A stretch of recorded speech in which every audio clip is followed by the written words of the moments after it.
Good morning, welcome विद्यार्थी मित्रांनो. आपण प्रॅक्टिस सेट 3.1 पाहिलं. आज आपण नवीन एक पॉइंट शिकणार आहोत. त्या पॉइंटचं नाव आहे touching circle. What is mean by touching circle?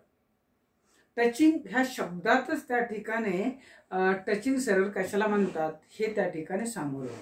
Touching मराठीमध्ये त्याला स्पर्श वर्तुळे म्हणतात. ज्यावेळेस दोन किंवा दोनपेक्षा जास्त वर्तुळे परस्परांना एकाच बिंदूमध्ये स्पर्श करत असतील तर त्यांना स्पर्श वर्तुळ किंवा टचिंग सर्कल म्हणतात. For example,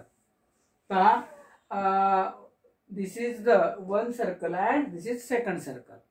These two circles touch each other at the point M. Only one point at the point name is M. Then these two circles are known as touching circle. Second example, the circle with center A and the circle with center B touch each other at a point M. Then these two circle is known as touching circle. ह्या ठिकाणी एक point असणारा centre असणार एक circle आहे आणि बी centre असणार दुसरं सर्कल आहे. ते परस्परांना एम ह्या पॉइंट मध्ये टच करत आहेत. Therefore this two circle is known as touching circle. What is mean by touching circle हे जर विचारलं तर तुम्हाला त्याची डेफिनेशन सांगता आली पाहिजे. सिंपल साधी definition. When two circle touch each other in only one point, then circle are known as touching circle. Second definition मी एकदम व्यवस्थित फळ्यावर लिहिले. Two circle are in the same plane. Two circle are in the same plane intersect with the line in the plane in only one point. एकाच त्याच plain मध्ये असणाऱ्या लाईनला एकाच ठिकाणी इंटरसेक्ट करत असतील दोन्ही सर्कल तर त्या सर्कललाच काय म्हणतात? Touching circle. सेम हे आणि हे दोन्ही कशाचे एक्झाम्पल आहेत? Touching circle. There are two types of touching circle. First, external touching circle and second, internal touching circle. These are the external touching circle because a circle with center O and a circle with center P touch each other externally, touch each other at a point M. Then these two circles are known as external touching circles, and these circles are known as internal touching circle.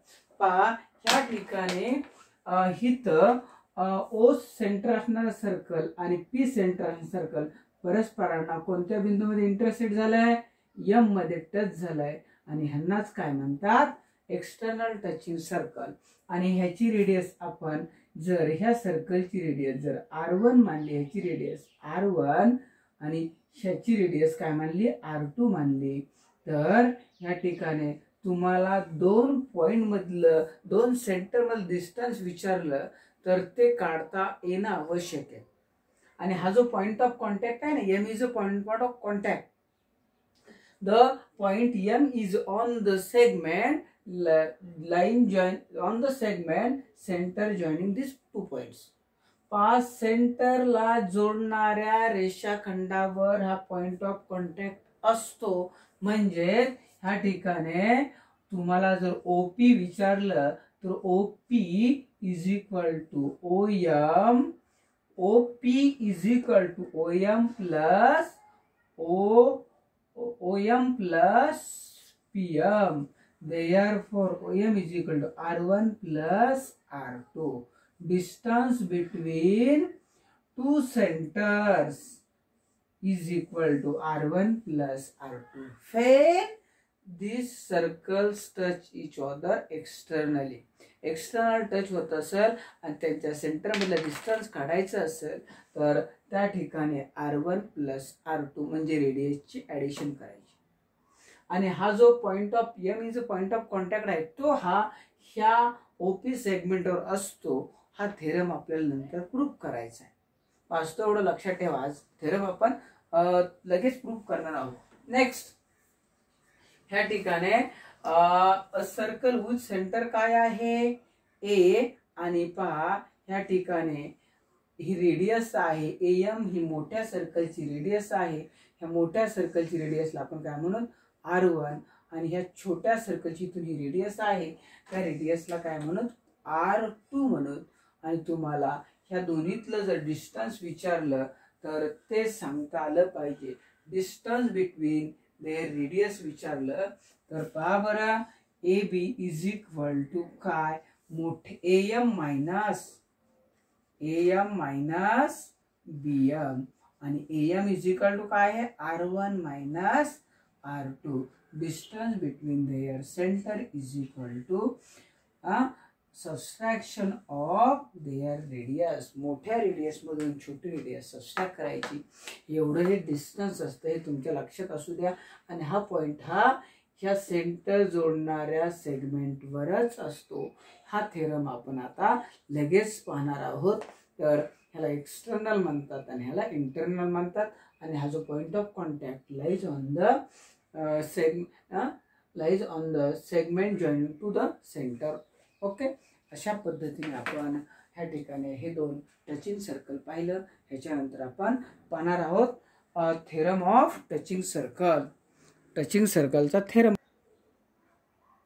आपण पाहतोय. ह्या ठिकाणी एक theorem of touching circle. पहा, थेरमचं नाव काय आहे, theorem of touching circle. पाहतोय theorem on touching circle. Theorem of touching circle हा थेरम पाहतोय. टचिंग सर्कल हा थेरम ह्या ठिकाणी पाहतो. What is mean by touching circle, या सगळ्या गोष्टी आपण अगोदरच्या लेक्चर म्हणजे अगोदर शिकलोत. आता आपण ह्याचा थेरम ह्या ठिकाणी आता लगेच सुरू करतो. पहा, if two circles touch each other, if two circle touch each other, पहा, देअर पॉइंट ऑफ कॉन्टॅक्ट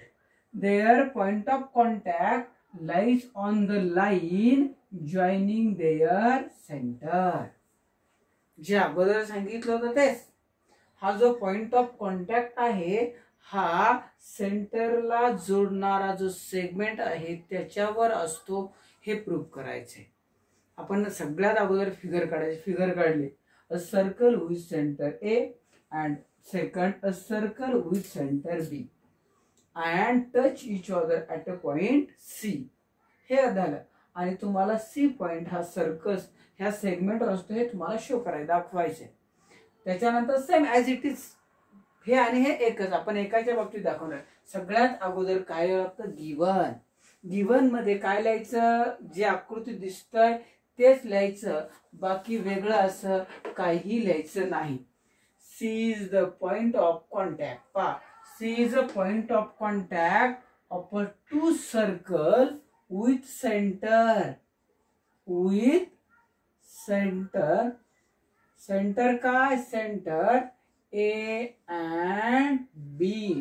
पहा, C is the point of contact of two circle with center A and B. हे आपण ह्या ठिकाणी पाहिलं. हे झाल्यानंतर आपल्याला काय लागतं, to prove. What is to prove, काय आहे टू प्रूव्ह, काय सांगितलंय, point C lies on the segment AB. हे आपलं टू प्रूव्ह आहे, साध्य आहे. पहा, point C lies on the segment काय AB, हे आपण प्रूव्ह करणार आहोत. हे म्हणजे पॉइंट C हा AB वर आहे, हे आपल्याला काय करायचं आहे, प्रूव्ह करायचं आहे. बाकी वेगळं असं काहीच नाहीये. आता पहा बरं, ह्या ठिकाणी L ही आपण एक कॉमन टँजंट काढली. लेट L इज, पहा, लेट लाईन L इज कोणती टँजंट आहे, कॉमन टँजंट आहे. आणि ती कशामधून जातीये, पॉइंट C मधून जाते. कशामधून जातीये, let line L be the common tangent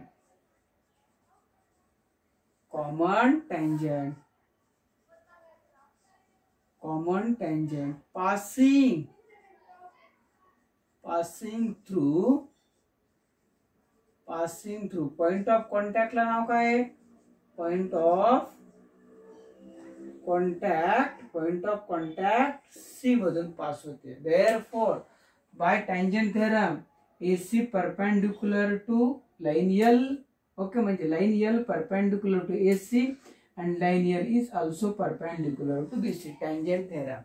Therefore, line L perpendicular to line L is a perpendicular segment किंवा radius AC and line L perpendicular to segment BC.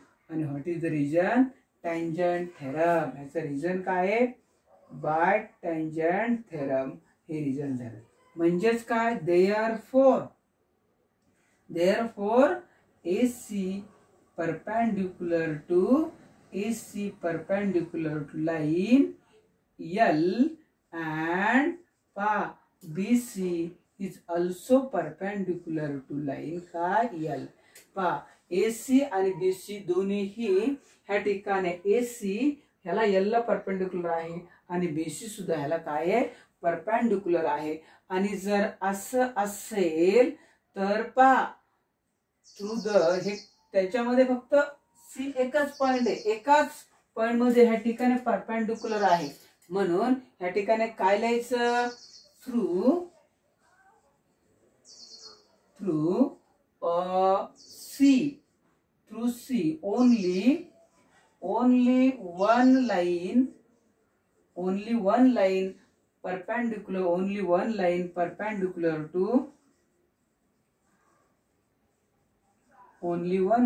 perpendicular to line L. ह्याला सी मधून जाणारी फक्त एकच line ही perpendicular असू शकते. Point C मधून जाणारी फक्त किती line perpendicular?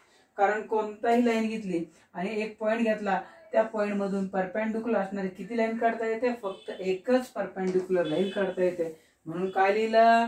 Only one line perpendicular to line L can be drawn. Okay, आणि असं असेल therefore point ACB are collinear. Therefore point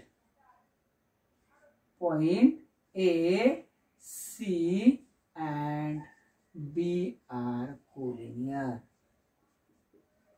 collinear. आणि असं असेल कोलिनियर असेल तर आपल्याला जे काय टू प्रो आहे ते होईल. Point C lies on the segment AB in the proof. हे झालं, हे लक्षात आलं. आता हे तीनही कोलिनियर असतात हे आपण प्रूफ पाहिला. हा प्रूफ या ठिकाणी संपलाय. आता टचिंग सर्कल पाहिला. आज काय पाहिलं? टचिंग सर्कल कशाला म्हणतात ते पाहिलं. External touching circle, internal touching circle. Point of contact हा सेंटर जोडणारा जो रेषाखंड असतो त्याच्यावर असतात. परत आपण काय पाहिलं?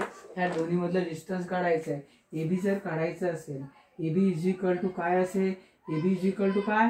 AC plus BC is equal to हे R1 आणि हे R2 असेल तर R1 प्लस काय? R2.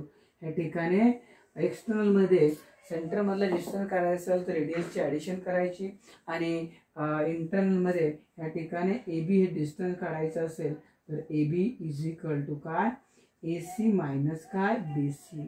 Therefore R1 minus R2. या ठिकाणी इंटरनलला रेडियसची वजाबाकी आणि एक्सटर्नलला ऍडिशन करायची. अशा पद्धतीने आपण टचिंग सर्कल शिकलो. टचिंग सर्कल कशाला म्हणतात ते पाहिलं. टचिंग सर्कलचा थेरम पाहिला. आणि ह्या ठिकाणी आज आपण थांबणार आहोत. पुढच्या लेक्चरमध्ये आपण सुरू करतोय प्रॅक्टिस सेट 3.1. हा 3.1 आपल्याला नंतर स्टार्ट करायचा आहे. बाकी काही नाही. पुढचा लेक्चर मिस करू नका. सर्वांना बाय.